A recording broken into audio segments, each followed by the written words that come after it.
So if you could be here around 9, that would be great. Okay? Well, listen here. Hello, and welcome to 90 Day Fiancé K. I'm Mr. O, and today, Miss H and I will be discussing Season 6, Episode 10 of Before the 90 Days. In this episode, Amanda meets Razvan's friend, Tyray goes to meet the real Carmela, Gino and Jasmine try out some light bondage, Statler meets Dempsey's dad, Cleo thinks Christian is lying, and Nicola promises to be on better behavior. As always, we'll end with our Students of the Week, class dances, and life lessons. If you're also watching the current season of Love During Lockup, we'll be covering that on our other podcast, Love After Lockup K. Alright, thanks for listening, stay safe, and enjoy. Hello, Mr. O. Hello, Miss H. How are you today? I'm not doing too bad. Getting, I don't know, trying to get my last bit of summer stuff going on because, I mean, it's not that much longer before summer is Don't over. even remind me. I start work tomorrow. Yeah. So let's talk a little bit about what's going on with these people. Let's start with the person that I still can't believe is actually here still. I can't either. And I am so confused by the route of which he is trying to find closure. Yeah, it's very confusing. It makes little sense to me, but go ahead. Yeah, that's Tyray. We're talking about Tyray. Yeah. So unfortunately, he's still here.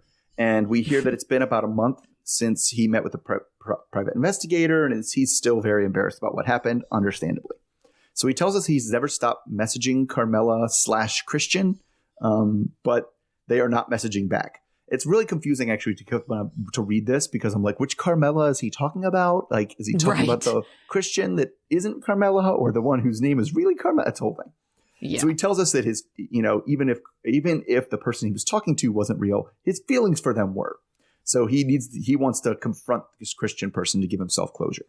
So he said one way he went about doing that was to message the real Carmela, i.e. the escort, cam girl, whatever that had, that the pictures were being used from. So maybe she's in on it and she can get him in touch with Christian. So that makes no sense. That's why I'm confused.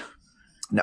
So she actually did get back to him, though. She was like, wow, that's crazy. And like, I guess he wore her down enough that he is now going to go to Denver instead of Barbados because that's where Carmela lives. And in this case, I mean like the real Carmela. So he doesn't know what to expect, but there's not really very much evidence that she knows anything about what happened. No. So his mom's talking to him and is still not a fan of this wild goose chase that he's going on. And the whole thing just seems super sketchy to her. But at least he's not going alone. He's taking his sisters Lashanti and Sharpreya, and they all walk into the plane. He tells us he's a little bit worried that he's going to redirect the love he had for fake Carmela into the real Carmela. But, that's just a risk he has to take. Oh, gosh. So next we see him, he's in the hotel room preparing to meet the real Carmela, but he's not sure he's going to even have the nerve to do it. We've seen that a lot of times. He chickens out of doing almost everything. So he's excited to see the person that's in the image of who he thought he was in love with in his head, even though he really doesn't expect anything from her but to pity him, is what it sounds like. So earlier in the day, he went with his sisters to get something to show his gratitude, and that was awkward because he was like, what about jewelry? And they're like, no, what are you trying to know? Like, so they ended up setting on a candle because the jewelry and the clothes were pretty creepy. So the sisters come in to his hotel room and ask him how he's feeling, and also seeming to subtly check in to make sure that he's going to be safe. They're like, who picked where you're going? Like, make sure your location is turned on, because they're worried about some sort of double catfish, like he's getting catfished yet again situation. So soon he's off to the Uber, and before long he's in this bar, and then he tells the bartender that hopefully he's meeting someone there, and then we have a really long sequence of like, cut to the door, cut to his face, cut to the door, cut to the glass, cut to his face, cut to the door. Like, there's a lot of cutting to the door. And of course, as soon as the door starts to open and we don't see who's on the other side, that's when the episode ends. So, yeah, I mean, you said it. Like, he can't, like, of all those foolish things he thought, like, him thinking that the person whose fake pictures Christian was using knows Christian, that's at the top of a list of dumb out there ideas, right? No, like, honestly, this is what I really think is happening. And he's just like too, I don't know, embarrassed to admit it. He just wants to meet the real Carmela. Yeah. You know, he is physically attracted to this Carmela. He, in his mind, is like, well, you know, maybe this isn't the person I was talking to, but I could still like get with this, right? And so that's why I feel like he's trying to butter her up with presents, right? Like jewelry, because he's like almost in his mind, like, this is my girlfriend. It's like, no, she does not know of your existence. She has never talked to you before. And so like in his mind, he's just like, okay, I'm going to like, talk to her and then we'll have a relationship even though we've never talked before. And it's just like, oh my gosh, if you're really trying to do this under the premise of closure, like this makes no damn sense. This is not the person you were talking to. This person has no connection to the Christian that you've been talking to. How is this person going to help you get closure? Yeah, she's not. It makes no damn sense. And it's just the idea that like, you know, what you're saying, because I believe you're right. I believe he is in love and he knows he's going to see the person that he thought he was in love with. Like physically, she's going to look the same and look like the real person. He wants to see the real person from those pictures. Yes. Right. And I do think that somewhere in his head, it's like, and maybe we'll hit it off and then it'll be all great. Like, and then we can just actually have the relationship with this person. I do think you're right that he's mostly covering it up, but the cover story just makes no sense at all. Like, no, it doesn't. If this person was in cahoots, if this Christian was using this hot girl's pictures to catfish him, they wouldn't be pictures that you could trace back to her, right? They would be like pictures that he took with the hot girl and sent them to Tyray, not pictures that the hot girl had up on her camgirl site. Like, that doesn't make any sense. Yeah. Well, the other thing is if you really were truly trying to get to the bottom of who is behind the messages, wouldn't you go after your Christian lead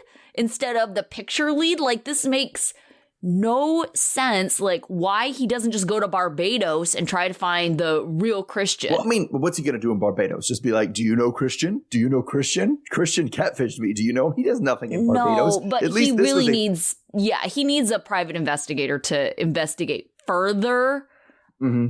Yeah, and I feel like that's better than this. But I also feel like there's an element of, okay, who's the easiest to access here? Are we going to be able to find Christian or Carmela? Oh, we found Carmela. She's in Denver. She's willing to film. Okay, perfect for production. Let's throw the sisters in the mix as well. Right. Yeah, for sure. We can afford all of them just to keep them on the show. It's just ridiculous at this point.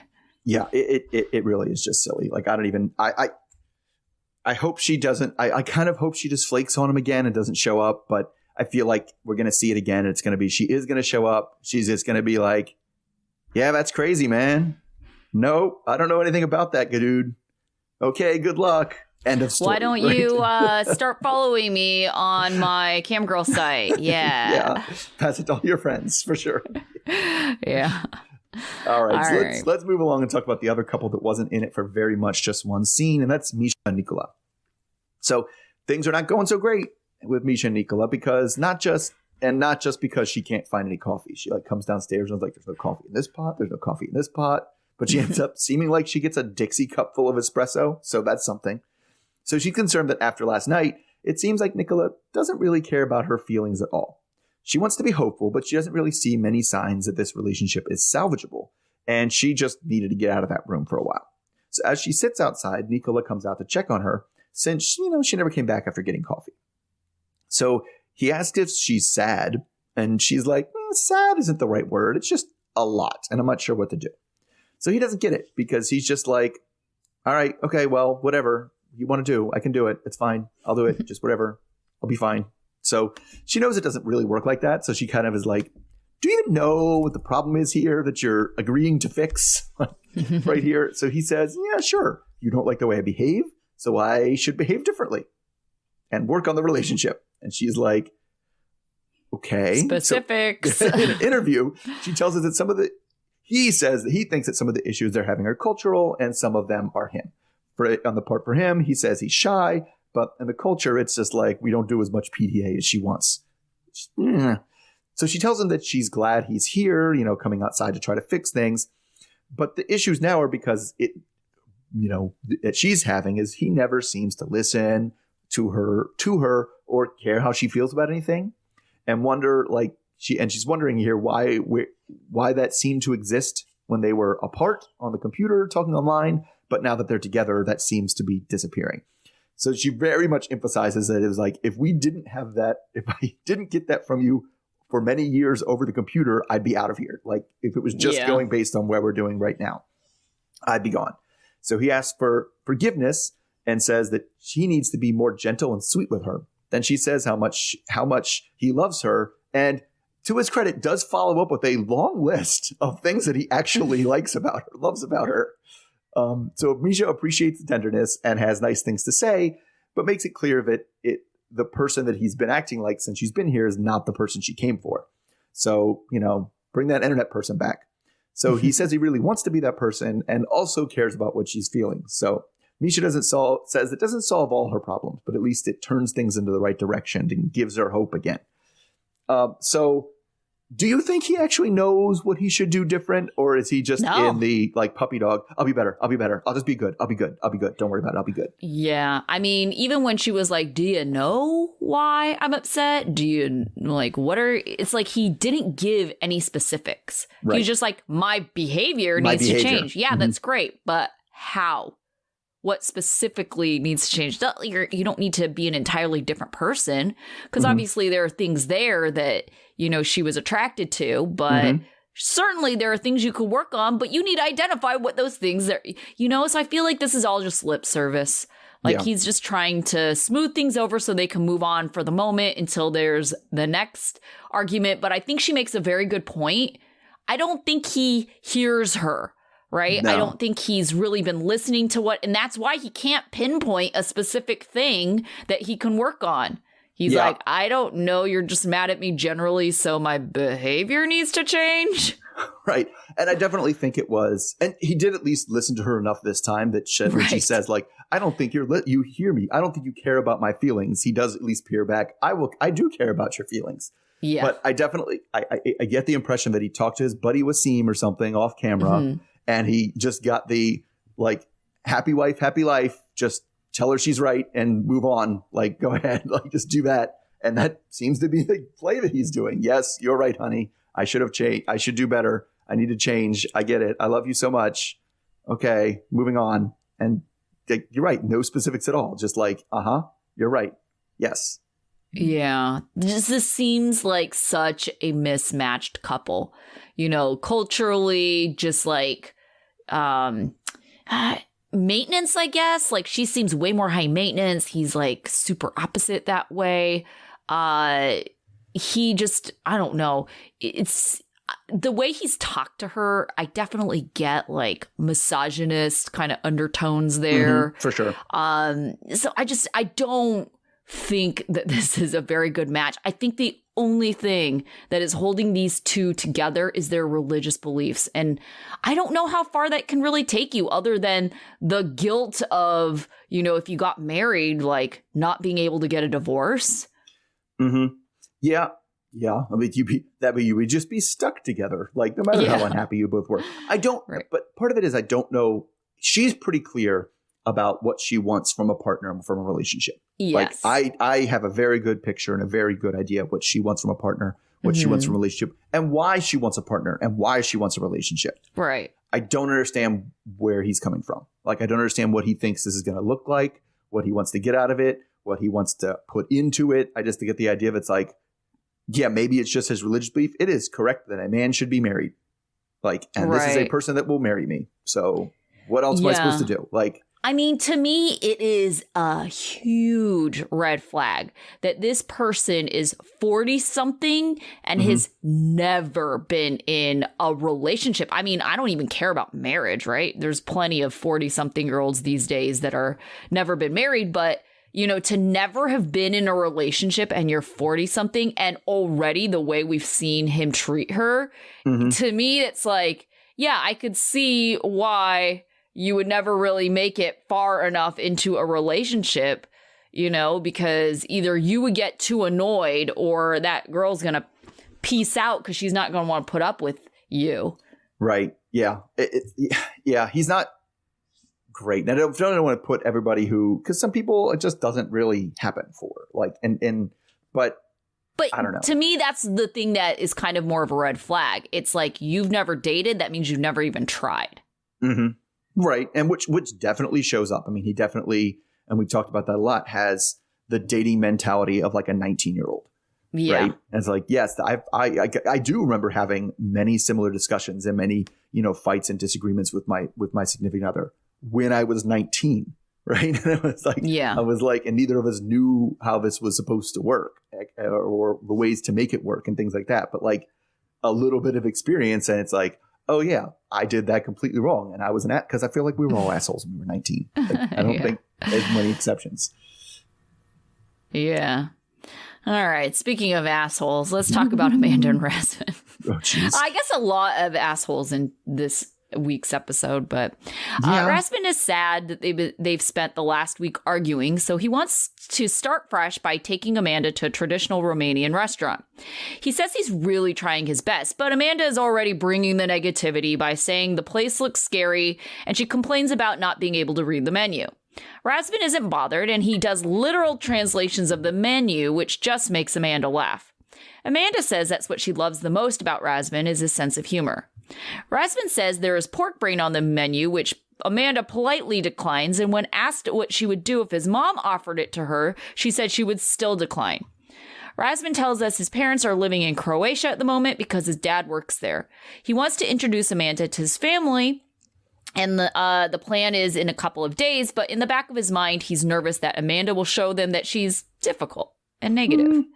Mm-hmm. Razvan's parents didn't like his ex-wife, and it affected their relationship.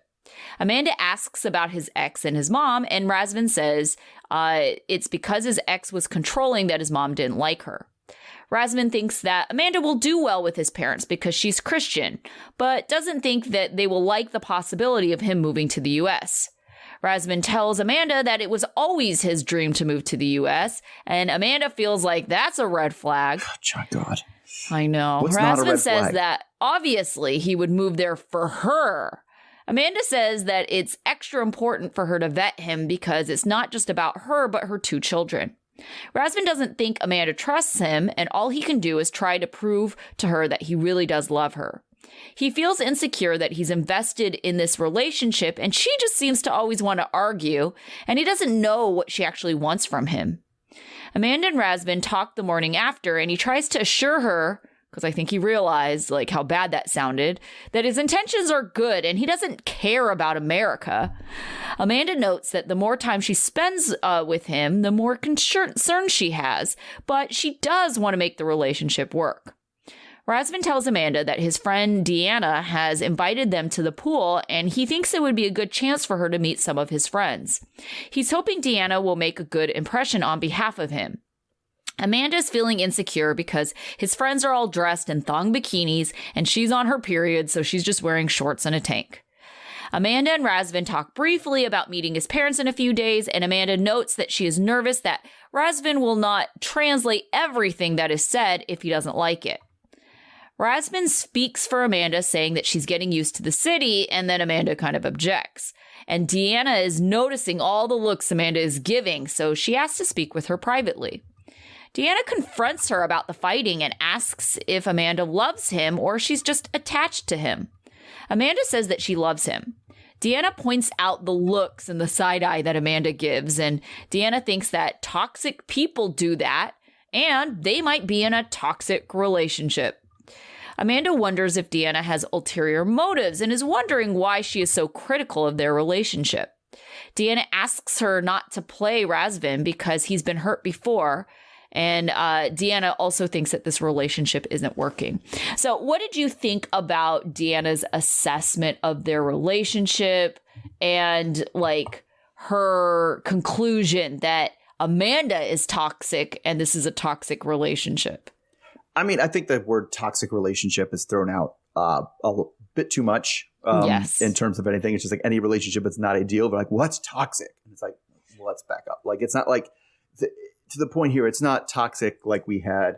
Like, I feel like, Ed and Liz, that's toxic. Oh, God, right? yeah. Uh-huh. Right. Anything Angela's involved with, that's toxic. God, She's yeah. a toxic person, right? When there's literally like abuse and lying on things, and it's definitely not to that level. It is not a good No. relationship. And Amanda clearly doesn't like this dude. Like, right. And I think that's really what Diana was getting around to is like, why are you pretending you like are into this guy or in love with this guy that you clearly can't stand? Like he clearly annoys the hell out of you with everything he does. Literally every action he takes, you're like, that's a red flag. Oh, he went to the bathroom first, red flag. Oh, he wore flip-flops, red flag. Like everything you say is like a red flag that you're very concerned about. Like you don't like the guy. Yeah, no, I agree. Especially when she said like, you know, even though I spend time with him, I have more concerns, but I really want to make this work. And it was just like, I laughed like out loud. Like, do ya? Do you want to make this work? Because I feel like it's obvious to everyone else that she doesn't want to make this work. And I don't know if it's really just her demeanor at this point. Like, I don't know, but she just doesn't come off as genuinely into this guy.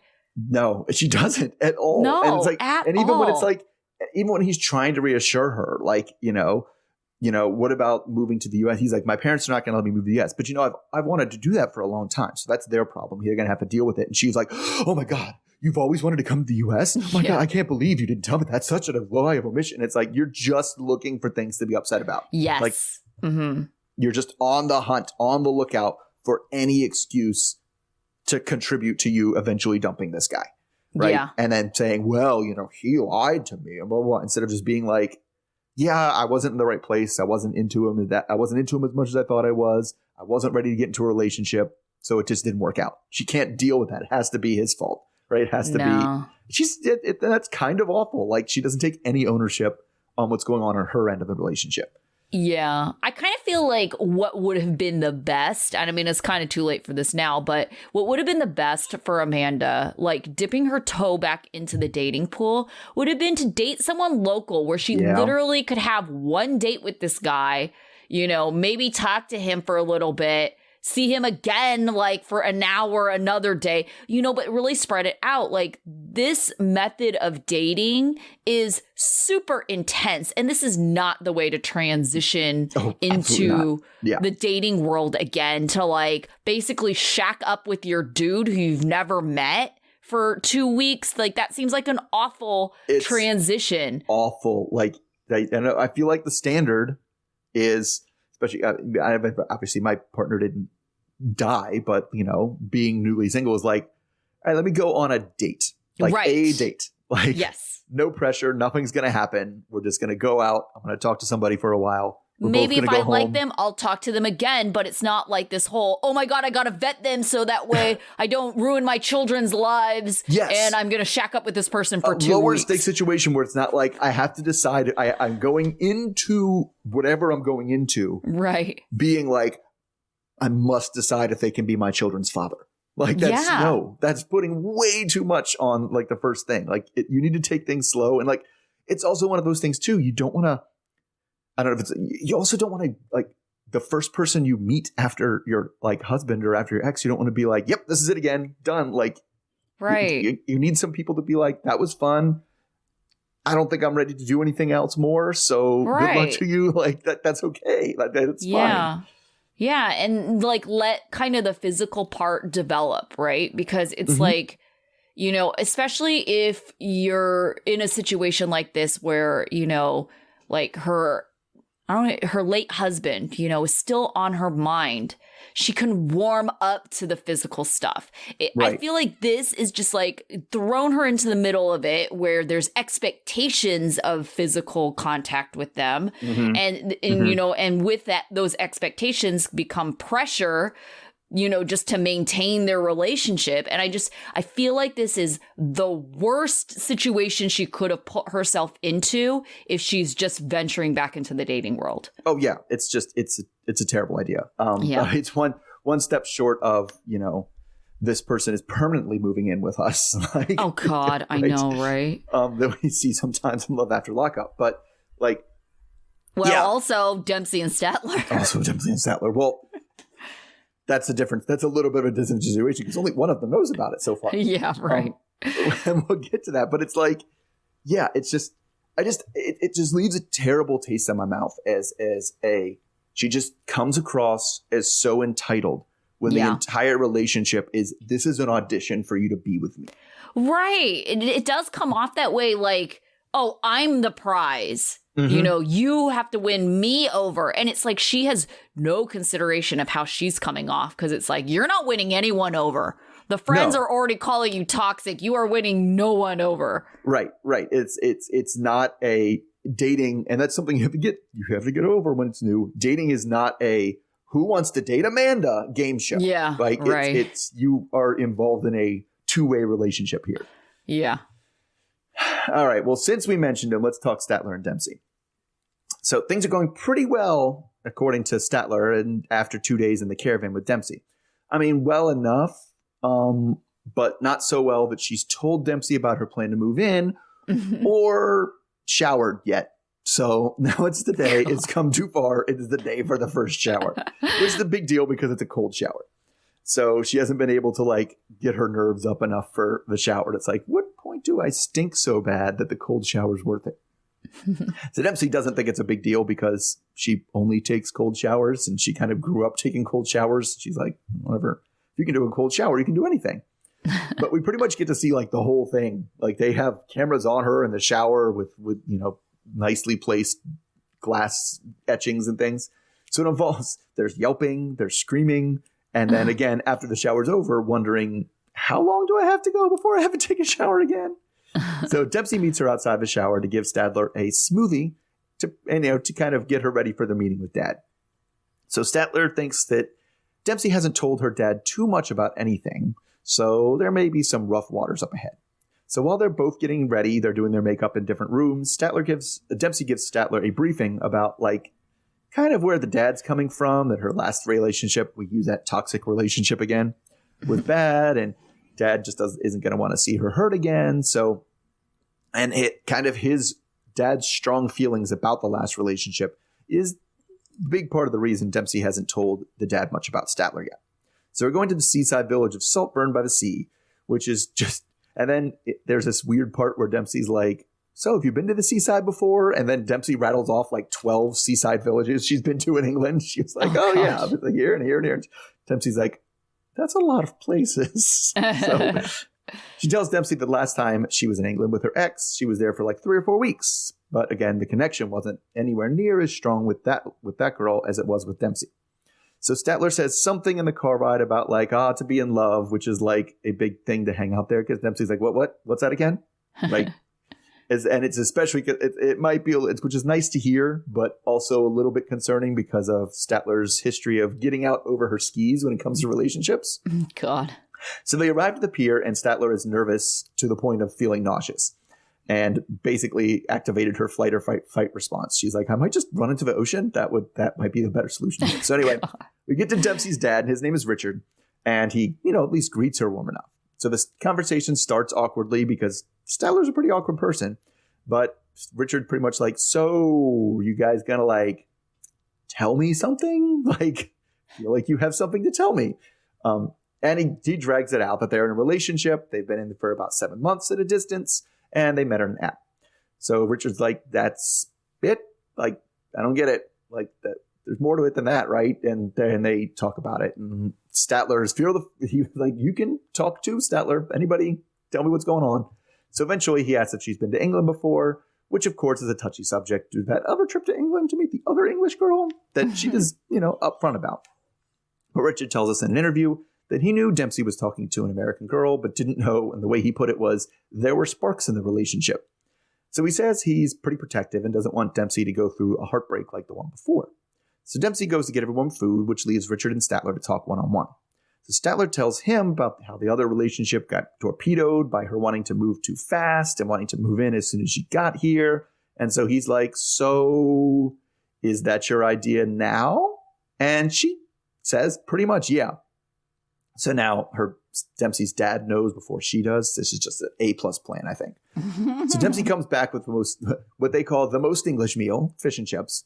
And Richard thinks there are some alarm bells ringing about how fast things are going. So after dinner, Statler goes to the bathroom, and now that gives him some time alone with Dempsey. So he tells her that he's worried that Statler might be rushing things, but doesn't let her know what he knows. So, but his advice is that Dempsey should just let things happen and don't make any rash decisions. And Dempsey seems to think he has a point. So the next day is Valentine's Day, and Statler wants to give Dempsey a little something, well, in this case, just a foot massage. So while she's busy with the foot massage, Statler says that things she thinks things went really well with Dad, and Dempsey's like the ominous, I'm glad you think they went well. Which is like, she says Statler thinks it's the best parent meeting she has ever had. But, Dempsey kind of tells us it's not that Richard had anything against Statler as a person, but he's concerned with the speed of jumping in of both feet. All on, they kept saying. So Dempsey agrees they should probably slow down. But that's not going to happen because Statler's very excited to actually have a partner for Valentine's Day. And while Dempsey's out at work, she has a lot of plans she wants to put into action. There's like a scavenger hunt with roses and food and fire and s'mores and things. And she gets to making a path of flowers, and we see her setting everything up. And it seems like at this surprise at the end is when she's going to be like, surprise, I'm moving in. So she's hoping it'll work out because last time this gamble completely backfired. So what do you think this time? Is the gamble going to completely backfire? Yeah, I do. What I thought was such a great piece of advice that Richard said specifically is don't let Statler pressure you to like move this relationship faster than you want. Yes. And I thought that was really great advice. And I don't think Dempsey is ready for Statler to move in. And so she's going to hopefully remember her dad said that specifically because she's going to feel the pressure of Statler wants to move this along. She's the one who wants to move in. How do I feel about it? And I think if she takes a step back, she'll realize that, yeah, she wants to continue this relationship. I don't think there's any like red flags in their relationship, like how they are together. But I also feel like, Statler trying to push things isn't going to help their relationship either. So, yeah. I mean, I definitely don't. It just, by pushing things, it just adds an extra level of stress to our already stressful and weird time. Like the relationship is new, and so it's fragile. Right. Yes. And to be like, it literally seems like jumping on thin ice then. Right. Like, right. Well, the other thing, too, is I am shocked that Statler, but actually not really just because she is a little awkward, is like admitting to Dad that one of the catalysts for her wanting to move in is, my lease is up in a month. It's like, that doesn't, you're not saying like, I really love this woman. I can't be apart from her. I really just want to move here. She's like, this is a matter of logistics and convenience. Like, my lease is up in a month. I might as well move here. It's just the whole process is just bonkers to be like, I think I want to move in with this. I think I want to move in with this person I've never met in person is already bonkers. Right. Yeah. This person doesn't know that. It's just a whole other level. And I have no backup plan and the whole thing, especially when you add on top of that, all as nuts as that is, I tried this before and it didn't work.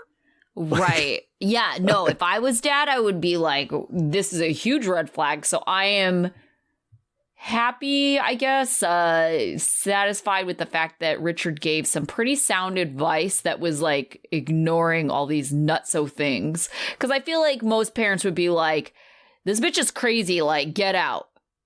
Yeah. Well, I think, and we don't know much about Dempsey, but I could see that I know as a parent, sometimes if you do that, you're going to get, don't tell me what to do. I'm doing my own person. You're going to get like a stubborn like refusal. But if you're just like, be yourself. Like, don't let them rush you. Like, don't let them take control of everything. And you're like, okay, well, that seems like advice and not like telling me what to do. I don't like this person. Like, I feel like there's no way to ensure that the relationship with the person your daughter as a partner you don't like. There's nothing that will ensure that relationship will last longer than being like, I don't like this person. You need to break up with them. Like, right. Her dad doesn't really seem the type either. I kind of picture them as like a band of hippies in a way, with their traveling caravan lifestyle. Yeah. And so, it's good advice. And but the thing is, and that's what's concerning about what's going to happen next week when she asks, or next time we see them, is that like Dempsey is very much like, yeah, I think he's right. This is moving too fast. Yeah. Like, and that's before this, you know, she's just going to Statler's plan to slam on the accelerator when Dempsey's like, we're already going too fast. Right.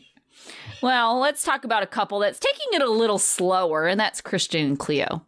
So Cleo is having tea with her friend Jane to help process her visit with Christian. She tells Jane that things started kind of rocky, but after last night, she feels like things are moving in the right direction. Cleo is very happy about the video game date, and then she recaps the awkward conversation about the two of them saying they would never make the first move. But then she spills the real tea. After the lights were out, Christian made the first move by kissing Cleo's cheek, which eventually led to sex. Cleo said it was romantic and passionate. She says that the attraction was definitely there. Cleo is still feeling a little insecure about not having all the transition surgeries, but she said that last night was so nice that she feels more assured about her relationship with Christian. Back at the flat, Christian is trying not to burn down the kitchen as he's making some eggs. He tells production that he ended up making the first move, but he was pretty clear they did not have sex. He said instead that they hit a double in baseball terms, which I think we've talked about before. Like, some people don't have the right understanding. There's very different interpretations of what the bases mean I think that's point. Handsy. All hands on deck kind of situation. Yeah, I would agree with that. Yes. Yeah. Mm-hmm. So Jane's take was that Christian was concerned with having a sexual relationship with a trans woman, and she also felt it was hard to believe that Christian claimed he never makes the first move. Jane just warns Cleo to be careful with Christian. But then later, Jane meets up with Cleo again because Cleo is just very upset. Jane hugs her as Cleo cries. Cleo and Christian had gotten into an argument, and Cleo is questioning who Christian really is.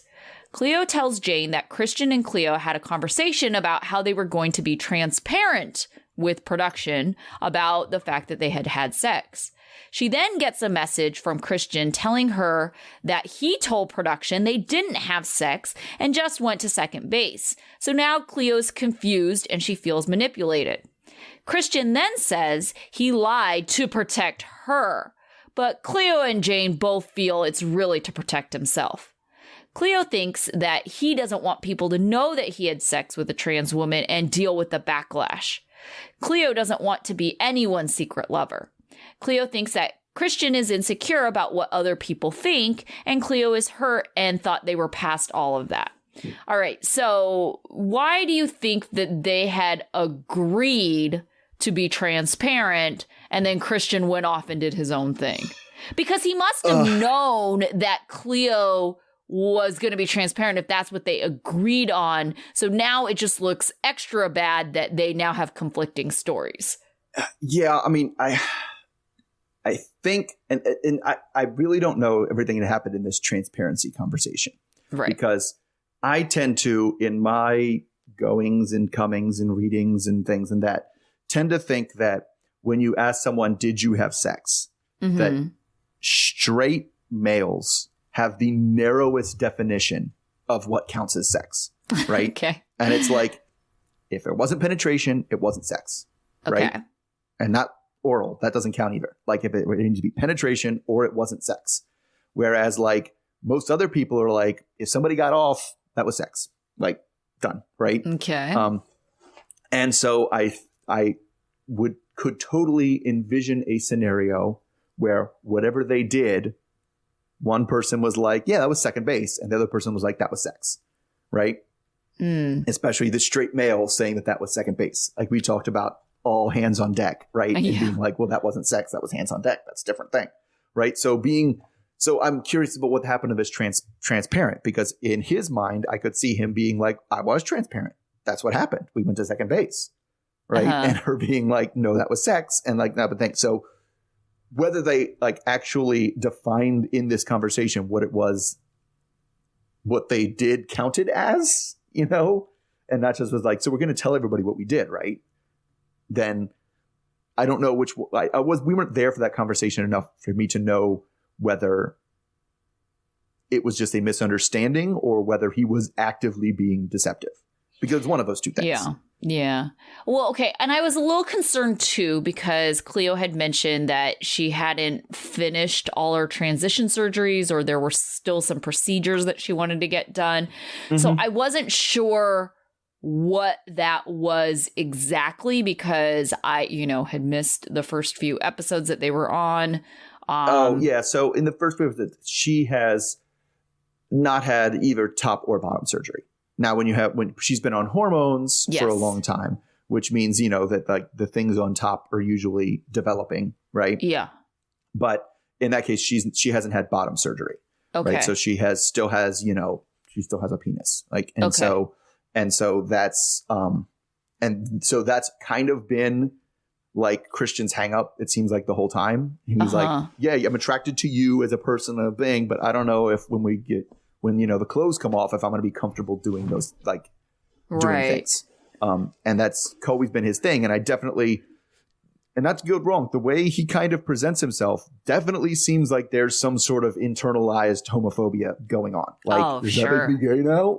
And so I don't want to discount that either. That he's kind of, did whatever he did last night, and now the next day in front of production doesn't want to be I don't want to. Oh, I'm afraid of sounding too gay, that wouldn't surprise me either if that's what's going down. Okay, that's helpful to remember, because I did not realize that she didn't have bottom surgery. I kind of thought, because she said not all the surgeries, so I was like, oh, well, maybe she got top, or maybe she got bottom and didn't get top, and so maybe she wasn't feeling super comfortable, So I didn't remember. And so that's kind of helpful, because, it would be interesting. What would she consider sex versus what would he consider sex if she doesn't have a vagina? Right. Yeah. Yeah. I mean, I definitely, and I to everybody, to each their own, but it's all good and it's all fine in terms of what people consider things. But that generally seems to be a lot of people. And if it's we got, the pants came off and hands were involved and people finished, that's sex, done. Right. And him being like, was it though? That was it? Yeah. But I could also see that if there was penetration, right, and, then Cleo, I can understand from her point of view, that was very clearly sex. There's nothing more we could have done. Yes, that's also true. Yes. And then why are you saying that we didn't have sex? Because, really, what more is there? Second base of two bases? Yeah, it's cricket. I don't know, they're in England. Yeah, you have 2 out of 2 bases. We're done. Yeah, and that's true too. I said what went on in the conversation. We also don't know what went on that night, because there very well could have been things that went on that were unmistakably, by everyone's definition, definitely sex. Yes. Yeah. Yeah. And then for him to be like, oh no, we kind of got to second base, then that's a different thing. Right. Completely. So it doesn't look good for Christian, because it never does look good for Christian. No. Because of his kind of waffling and flip-flopping, and us kind of knowing that he seems to be embarrassed by everything that's going on. And especially because of what we saw last time, the friend being like, even Cleo's friend, we saw him say, I usually don't make the first move. And his friend is like, that doesn't make sense. Right. Well, we all called that. We're like, nah, liar. Yeah. So, things are not looking great for Christian. And I guess we'll get his side of the story next time, but it doesn't sound like it's going to be better. No, I mean, to also come up with I did it to protect you. Get out of here. Yeah. And she's like, well, how and she's right. That makes no sense. That makes no sense, because you knew that I was going to say what we did on camera. Right. So now you're just making her look out to be a liar. Yeah. Right. Yeah. Yeah, no sense. And that's part of it too, is that excuse does not make any sense. No. Because he also didn't be like, I told that's what we did. He didn't say that. Right. He said, well, yeah, I didn't want to make you look like so. Yeah. Yeah. So backing off of maybe backing off of my first defense. It seems less defensible now. All right. So speaking of things that are less defensible, also showing everything in Gino and Jasmine's scenes is not defensible. It was a lot. Hearing what we heard, I'm just like, oh God. All right. So Gino and Jasmine have their luggage packed. And they're on their way to build some more good memories, like the counselor said. So together, they're going together to Boquete, which is in western Panama, and they're cutting it close to make their flight when they're leaving. And Jasmine blames the giant plate of bean nachos that Gino ordered last night, even though she told him not to. And they were beans that were, as Jasmine put it, beans for real men. So it's probably okay. Although she's giving him a hard time, it seemed okay because Gino's kind of giggling through the whole thing and admits it might have been a delicious mistake. So once they get to the airport, she tells us about Boquete, how it's in the mountains, and it's also close to the place where Gino proposed, which, if I'm not mistaken, is also the place where she found out about the revenge porn. So I don't know why that's what and also where the toothbrush got thrown off the side of a cliff or something. Yeah, it was like not good memories, I didn't think. No, so I don't think so either. The plane there is it's a pretty small turboprop, and they get there and they get in the car and they get to where they're staying. And in the car, they talk about things, foot massages, diarrhea, just all the things you want to hear about. So Gino says that he wants to make sure that this is a special night. So already I'm kind of assuming that this is going to be number 8 tonight. And we skip forward a bit to see them both in bathrobes and opening a bottle of wine to get romantic. And then things happen. Jasmine says she wants to show him something. So she leaves the room and comes back like with a towel on. And she says she wants to take things to the next level for them. And she's crossing her fingers that it'll get a positive reaction. So she comes back with like a towel wrapped around her, but also has like knee-high boots on. And like she makes him unwrap her present, which is her. And she's wearing some lingerie. And it gets worse because that's not the only gift. There's also handcuffs and a whip and a ball gag that we have to see them use. So he plays along, gets the whip. He calls her a bad girl. It's like, oh my goodness. Jasmine, however, to her credit, really seems to be enjoying herself because she didn't anticipate Gino playing along so much and so like enthusiastically.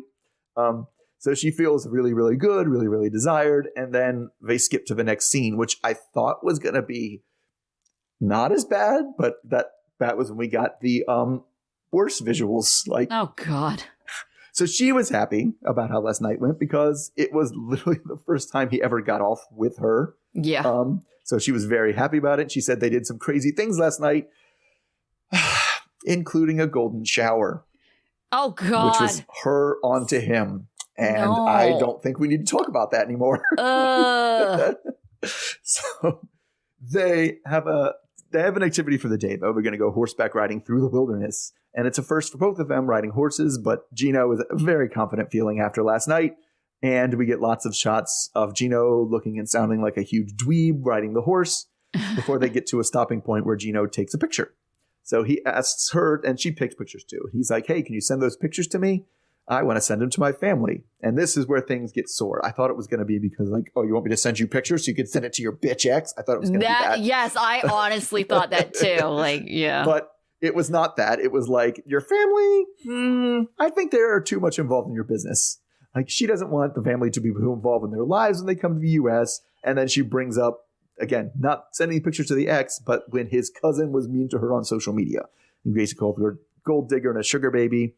But Gino thinks that that's not fair. That guy, that cousin named Dana, is kind of a dick, and you're holding the whole family responsible for him. Yeah.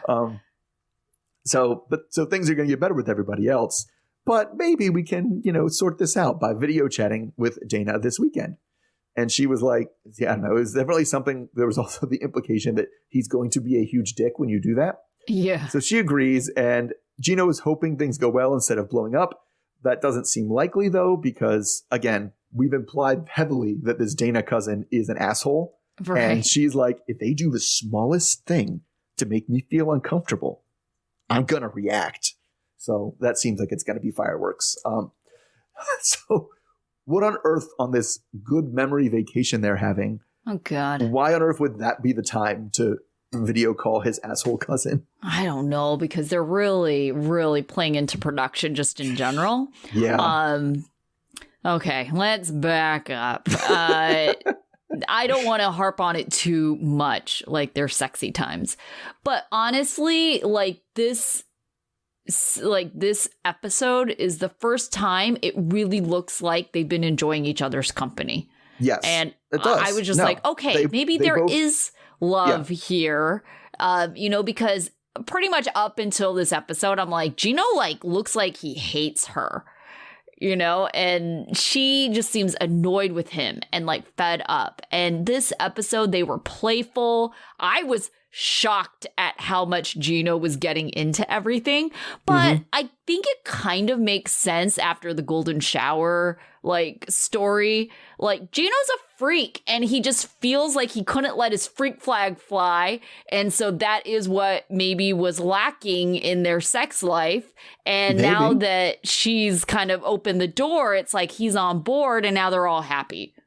Yeah, I mean, I think it took him a while to get over showing his freak flag on TV. Yeah. I think was a bigger part of it. Sure. But it's like, because at the end of the day, yes, I don't care who you are. I don't care how sexy you are. If you're having fun, sexy times with your partner, to an observer, it's very cringy. Yeah. And that's like everybody. There's like a very small percentage of people that like look good doing it and like look good during foreplay and all that. And we all know what their occupation is. They do that professionally. Oh my gosh. Well, I can say that when she asked him what was under his robe, I literally started choking on my water when I was watching it. So, I mean, and that's pretty like, PG-13 stuff, but I was like, oh God. Like, yeah, I don't need to see that from other people, but to your point, they both seem to be enjoying it. Like, yeah. And especially when it's those kind of things, when it's not super serious. It's very playful. Yeah. Like, yes. Like, playful foreplay looks lame to everyone who's not involved. Right. That's okay. Yeah. And so, yeah, but you're right. It's like, whatever was going on the screen, however much of it I wanted or did not want to see, mostly did not. Yeah. They did seem to be enjoying it. Both of them seem to be very much enjoying it. Yeah. It was funny because she talked about like, oh, we need to take it to the next level. And my first thought is you should probably master the level you're on first before trying to take it to the next level. But I mean, maybe that wasn't the best phrasing for it, but she was right. Yeah, it was. We need to shake things up is what they needed to do, right? Yeah. I don't know the next level because yes, the next level made it sound like, I don't know, man, you couldn't even make it. Your Tetris thing topped out all the way to the top of the screen, and you're like, let's move up a couple levels. It's like, I don't think that's going to work. Like, yeah, let's make this go faster and start higher. Yeah. Yeah, that's not really the best plan. But yes, if I was like, we need to shake it up and try something different because what we've been doing isn't working. Right. Yes. Mix things up, bring something new in. That's all good. And like I said, very good. I don't know. It's funny just because I guess it's the money, but I don't know how he is so okay. Forget the sex scenes, like the horse scenes, like he is the biggest dweeb on the planet. I don't think he gets it that he's like that goofy looking though. I'm gonna own this horse. I hope I can get on the roller stairs. Okay, hey, like shut up. Oh my gosh, I love how he just like spits out the guava like. Like. Oh yeah, well, I see the trees over there. That's lovely. It's just yeah. Well, and also they're talking about, riding a horse is so sexy. I'm like, I don't think the goal is to be sexy on a horse. I don't know. I don't know. Like I've never spent a significant amount of time riding horses, but I've ridden bikes enough to feel like if I'm on the horse and I'm sitting on the saddle and it's bouncing up and down a lot, I don't think there's going to be much feeling in the part that needs to be feeling for it to be sexy. Yeah. Like, you're smashing all your parts. It's not that's what I'm sexy. Saying. Yeah. That's what I'm saying. It's not, no, definitely not. All right. So we did not hear from a couple, Riley and Tiffany and Sheila and David. And it looks like Sheila and David might be back next week with a different storyline. So I'm kind of happy about that. Yeah. Well, it's Riley and Violet. You said Riley and Tiffany, which Riley maybe and Tiffany was his friend. Oh, right. Riley and Violet. You're right. I was like, what? Where'd I get that name from? Okay. So out of the group we saw this week, who was your student of the week? I am going to say, who was I going to say? I'm going to say Dempsey. I said Dempsey as well. Like, yeah. definitely the right idea of seeing this is going too fast, taking advice when it's given to you. Yes. And, good, meaningful advice and kind of saying like, yeah, I think this is fun, but it might be a little much right now. Maybe we should pump the brakes. So I think that's the right move for this situation. Very reasonable about accepting advice. Yeah. Mm-hmm. Okay. What about your dunce? I'm going to say Amanda. Okay. Just like for fair denying the truth, like denying what's obvious. And also like, don't judge this woman. She's in her own pool wearing her own bathing suit. Right. And like at her own pool party. You're the one who came in weird to a pool party without a bathing suit on. Don't be like, oh my God, this woman is here in her bikini and I can't believe it. Like, whatever, man. Like, let it go. Yeah. She's judged. She's she so must judgy. have ulterior motives. She's trying to get my man. It's like ulterior motives. Like, I want to go swimming and look hot at my pool party. Like, yeah. I actually really liked Deanna. I thought she was very like straightforward. I think toxic might have, maybe it's a translation thing, but yeah. I went with Christian. I mean, I feel like Christian is like a candidate every week, but I mean, to lie or to be involved in this weird conspiracy is just a bad look. Yeah. Also, he's upset his partner, so stupid as well. Yeah. And I kind of my life lesson goes a little bit. It was really more aimed at Nicola, and but we see it from kind of Christian. Like, the point of a conversation which you're having with your partner isn't to end the conversation as quickly as possible, so you can move on. So it's not an effective conversation if you either say whatever it is you need to say to get them to stop talking. Right? Okay, yeah, fine, I'll change. That was my behavior. Right, I'm done. Or to come to some sort of agreement, aka with Christian, like, and just be like, yeah, but then later I decided not to do the thing that we had discussed because reasons. Like, then what is the point of having a conversation? Yeah. My life lesson also aimed towards Christian and Cleo. Don't go on a reality show if you want to be discreet about your sex life. Oh my God. No. And I mean, Gino and Jasmine, perfect example. They don't give a shit about being discreet about their sex life, right? They are in the perfect space for their public displays of affection. Whereas Christian and Cleo, wrong show for you. I mean, I definitely think there's a lot of complex feelings going on with Christian, but and that's part of what drives people so nuts. Yeah. Is somebody who, look at me, look at how progressive I am. I'm dating a trans woman. Aren't I like a modern man? And then when it actually comes to doing stuff, you're like, I don't, maybe we just didn't. And then just like, oh, okay. So so it feels like he's putting on a false face. Yeah. Well, I mean, I kind of got that from Christian anyway. Like, Cleo isn't wrong when she says that, Christian cares too much what other people think. He absolutely does. He exists for the approval of other people. Yeah. And I also think that I would be worried not that he's going to back out of the relationship with me because if he cares what other people think, because that is a concern. I would be more concerned that he's in the relationship with me because he cares about what other people think. Yeah. Right. And wants to come across a certain way until it didn't hit like he thought it was going to hit. And all of a sudden it's like, maybe and then we are where we are. Yeah. All right. So did you watch The Other Way last week? I did watch The Other Way, and the head to toe sleeping. Oh, God. Mary and Brandon was it was also kind of lame how he was like, Brandon, as he gets there, the grandparents are like, okay, you guys can sleep in the same bed. That just, grandparents do not know how sex gets started. But you can't have unsupervised couple in a room in a bed, and you're expecting them to refrain from having sex. Like, are you new here? Like, whatever it is. She seemed to want to respect that.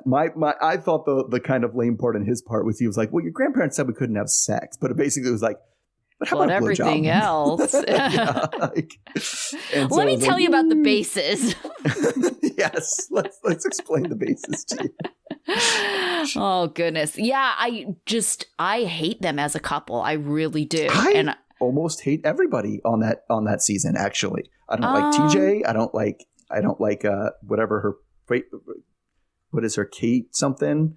And then Kimberly and TJ? Kimberly and TJ, I don't like either of them. Okay, they are weird. I cannot believe TJ is keeping all this crap a secret about how they're going to live until after the wedding. Oh, yeah. After the wedding, turns out she's going to do all the chores and she doesn't know it yet. Right. And it's like, why are you trying to trick this woman into marrying you? First of all, she's American. She has zero issue with getting up and leaving your ass.